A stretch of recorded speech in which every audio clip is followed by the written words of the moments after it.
This is my pointer. बिस्मिल्लाहिर्रहमानिर्रहीम। अस्सलाम वालेकुम। उम्मीद है आप सब लोग खैरियत से होंगे। बजट लाइन हमारा टॉपिक है, एक बहुत ही बुनियादी सा टॉपिक है, इसे प्राइस लाइन भी कहा जाता है। ये शो करती है कंज्यूमर का बजट।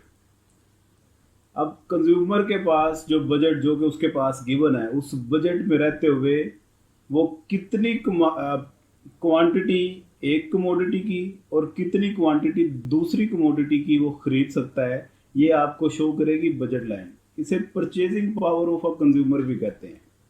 ठीक है। अब इसकी एक इक्वेशन है, ये मेरे पास है equation of budget line. A P A plus B P B plus so on N P N equal to I. अब ये डिफरेंट कमोडिटीज हैं, साथ उनकी प्राइसेस हैं। ए कमोडिटी है कोई, साथ price of A. B commodity है, साथ price of B, and so on. जितनी भी कमोडिटीज कंज्यूमर ने खरीदनी है, कोई एन कमोडिटी है, साथ उसकी प्राइस है, ये इक्वल होगी कंज्यूमर की इनकम की। आई फॉर इनकम या बजट भी, इस आई की जगह बाज बुक्स में बी भी लिखा होता है। ये हो गई जनरल इक्वेशन। अब सपोज करते हैं कंज्यूमर के पास दो कमोडिटीज हैं। For the sake of simplicity, आपको समझाने के लिए, अगर तो कंज्यूमर के पास दो कमोडिटीज हों तो फिर ये इक्वेशन बजट लाइन की क्या बनेगी। और वो दो कमोडिटीज अज्यूम कर लेते हैं, एक कमोडिटी एक्स है और दूसरी कमोडिटी वाई है। तो इस केस में इक्वेशन ये बन गई आपकी, X P X plus Y P Y equal to I, where X equal to X commodity, P X equal to price of P X, price of P commodity. Y क्या है जी, Y commodity है, और P क्या है, price है Y commodity की। ये equal होगी आपकी टोटल इनकम के। यहां तक कहानी समझ में लग गई। अब मजीद इसको सिंपल करने के लिए न्यूमेरिकल फॉर्म इसको दे देते हैं। फर्ज कर लेते हैं जी कंज्यूमर के पास दो कमोडिटीज हैं, एक्स कमोडिटी वाई कमोडिटी, और उसके पास टोटल इनकम 10 रुपीज है। एक्स की प्राइस अज्यूम कर लेते हैं कि वो 1 रुपीज है, वाई की प्राइस 2 रुपीज है। ये देखें, x अगर 1 रुपये है तो पी एक्स इक्वल टू 1 होगा, y की प्राइस 2 रुपये है तो पी वाई इक्वल टू 2 होगा, और इनकम टोटल हमने फर्ज कर लिया 10 रुपये की है। इस केस में, इस सिनेरियो में इक्वेशन ऑफ बजट लाइन जो कि ये है X P X plus Y P Y equal to I, ये फिर बन जाएगी x plus 2y equal to 10। क्योंकि पी एक्स की जगह हमने 1 रखा, x को 1 से मल्टीप्लाई करेंगे वो इक्वल टू x ही आ जाएगा। ठीक है।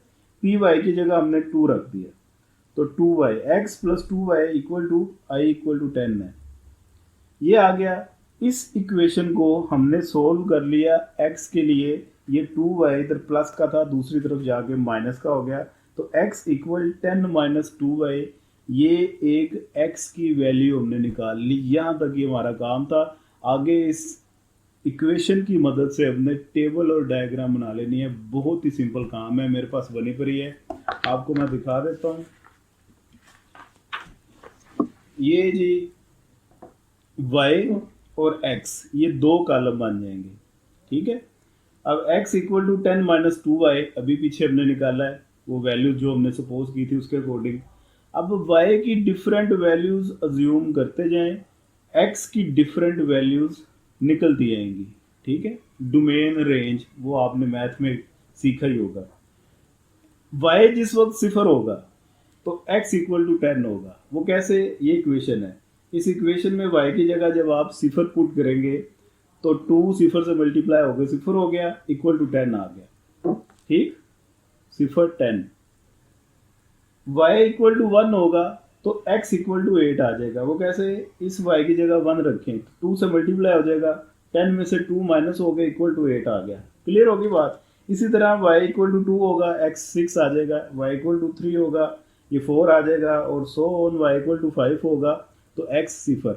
भाई y की प्राइस 2 रुपये है, x की प्राइस 1 रुपये है। अगर y 0 है, y आप कुछ भी नहीं खरीद रहे, तो इसका मतलब है x आप मैक्सिमम 10 यूनिट खरीद सकते हैं, 1 रुपये का है। सिमिलरली अगर आप सारे के सारे 5 यूनिट मैक्सिमम y के खरीद सकते हैं, क्योंकि इसकी प्राइस 2 रुपये है, तो x 0 होगा। x की फिर कोई क्वांटिटी आप परचेज नहीं कर रहे, तमाम की तमाम परचेजिंग आप y पे कर रहे हैं। इसी टेबल को हम ले गए हैं जी डायग्राम इस ग्राफ की फॉर्म में। x एक्सिस पे हमने ले ली x कमोडिटी, वाई एक्सिस पे हमने ले ली वाई कमोडिटी, क्लियर। और इन वैल्यूज के हिसाब से स्केलिंग भी हमने कर ली, तो ये हमारे पास एक बजट लाइन बन गई। जब वाई 0 एक्स 10 है तो ये पहला पेयर बन गया हमारे पास ए का। जिस वक्त वाई हमारे पास 1 होगा, एक्स हमारे पास 8 होगा, दूसरा पेयर हमारे पास बन जाएगा बी का। इसी तरह ये पेयर सी बन गया, pair D E F. F पे हमारे पास वाई 5 है और एक्स 0 है। क्लियर होगी बात। इन्हीं तमाम पॉइंट्स को आपस में कनेक्ट कर दें तो ये जो लाइन है ये आपकी बनेगी बजट लाइन। बस यहाँ तक आनी है। ये था टॉपिक आपका बजट लाइन का। और एक बात इसमें आपने याद रखनी है, ये बजट लाइन के नीचे वाला ये जितना भी पोर्शन है बजट लाइन के नीचे, ये है आपका अटेनेबल एरिया, आपकी रेंज में है। आप इसको अपने कैपेसिटी पे रहते हुए परचेज कर सकते हैं। इस बजट लाइन के ऊपर वाले पोर्शन को कहते हैं अनअटेनेबल एरिया। आपकी रेंज में नहीं है, आपकी रीच में नहीं है, आउट ऑफ एक्सेस है, आपके पास इतने पैसे नहीं है। ठीक, जिस वक्त आप मार्केट में जाते हैं इसी लाइन के ऊपर वाला कोई पेयर खरीद लेते हैं तो इसका मतलब है सेविंग आपकी 0 है, आप 100% अपनी परचेजिंग करके आ रहे हैं। इस लाइन के नीचे कोई भी पेयर आप परचेज कर लेते हैं,